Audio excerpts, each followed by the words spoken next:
даңқың қайда төскірлеген? 200 мың әскерменен 6 ай бойы кіп-кішкентай отырарды ала алмау, 6 ай бойы отырардың осал тұсын таба алмау. Ойы тауыл, сезім аспан, тек жеңіспен көзін ашқан менің алғыр ұрпағымның сүйегіне зор таңба, намысыма сат түсті мына сенің арқаңда. Деп Шыңғысхан Шағатайға оқты көзін қадады. Осы өкініш мені де өртеп барады. Отырардың бақытына орнаған, болар бәлкім алдырмай тұр зор қамал. Бірақ әке, жүргенім жоқ аянып. Қанша үмітім жел құшты, қанша әскерім жер құшты. Дала жатыр қызыл қанға боялып. Егер бүкпей баяндасам шындықты, рухы өр, тәні бекем. Бұл бір қайсар халық екен, тірліктен де артық қойған бірлікті. Жүрегінде ыза табы қалмағандай бір мысқал. Шалалаусың, деп жымиды Шыңғысхан. Сақталмау мүмкін емес ертеңде. Сен 9-ға келгенде, ұлу жылы Үктайдың тойында, оқ өтпейтін алып батыр жайында, ертек айтқам оңашалап өзіңе. Сол ертекті неге алмадың пайымға? Кешір әке, балалық ба, серсіздік бе, шалалық ба, тек нобай ғана қапты ойымда. Есің кетсе, естіге кіріп тарсың. Ең бассын ұмытқансың. Деп Шыңғысхан ызбарлана тіл қатты. Әр сөзінде атан түйе қайсардай зіл жатты. Жә, ендеше түсірейін есіңе. Жомарт аңқау сайын дала төсінде сан мың әскер жеңбеген өр алыпты, бірақ адам табанына салыпты. Әлгі алыптың кеудесінде бармақтай оқ өтетін осал жері болыпты. Даңқ кімнің күліп тұрса басында, сатқындықта бұғып жүрмек қасында. Айлакержан соны жазбай таныпты. Қай кезде де айла кескен нарықты. Жақын барып үңілместен жауына, шығам деме, ұлым жеңіс тауына. Адам аз ба күшке сеніп адасқан. Жауың мықты, бұған сірә таласпан. Әр мықтының осал жері болмай ма? Болса қайсы, оған бастар жол қайда? Ал бұл сұрақ, бар кез сенің жүру керек басыңда. Менің күлі жеңісімнің құпиясы осында.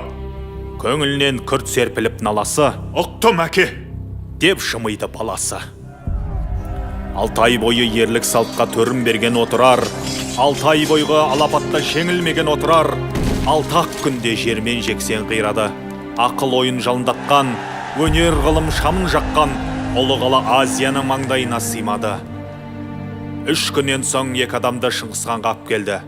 Оның бірі атаңызға айналған 6 ай бойы отырарды апшығам деп арпалысқан қайраннан отырардың қайратты хан еді. Екіншісі қара мұрты қара түнде қаққан қара қанатын, Шағатайға отырардың қақпасын ашып берген қара шоқы болатын. Шыңғысхан ұзақ үнсіз ойланып: «Я Қайырхан, рух ердің өзегі ғой. Жігіттерім жеңгенімен тәніңді, жеңе алмапты жаныңды. Ал мына бір сатқынды Құдай саған қайдан ғана тап қылды? Ерлігіңе осы болсын сыйлығым. Саған қидым бұл сатқының билігін. Бұл баланың әкесі бар Нартекті. Адам еді елге сыйлы зиялы, адам еді адал ұшқыр қиялы. Әкесі үшін перзентіне сеніп ем, сатқын болып шықты мына тұяғы. Оны ойласам, от жүрегім қан болар. Сенімме содан түскен таңба бар. Мақыл көрсең, әкесін бұл сатқынның осырығы алдырғаның жөн болар. Келдім әлде жауыннан сыр тартықса, Шыңғыс басын изеді оған үнсіз. Біраздан соң қаба сақал қарт кісі екеуіне қарсы қарап тұрды үнсіз. Қайыр айтты: «Жылан туса жыланнан, құлан туса құланнан таңданатын түкте жоқ, бірақ жылан қалай туды қыраннан?» Қария айтты: «Сыйлы басым қуарды. Жария етіп жалғанымды, менің қыран болғанымды заман бүгін өтірікке шығарды. Әділі сол, көнбе мейлің, көнбейлің. Әр адамы қиындаған, адал өлім бұйырмаған. Менен сорлы жан бар десең сенбеймін. Ең негізгі кінә әрине өзімде.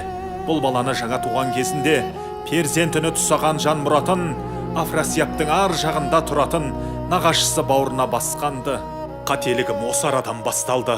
Кіндік кескен өлкесінің сорына ер жеткен соң қайта келді қолыма.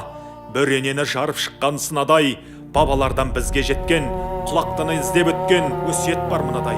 Әр нәресте қашан есі кіргенше, жер қадырын, ел қадырын, ең бастысы тіл қадырын білгенше, алғашқы әнтек қылығына өзі ұялып күлгенше, көтергенше балаң ойдың желкенін, қинаса да қиқар соқпақ қиыс жол, өзі туған қасиетті өлкенің ауасымен демалуға тиісті ол.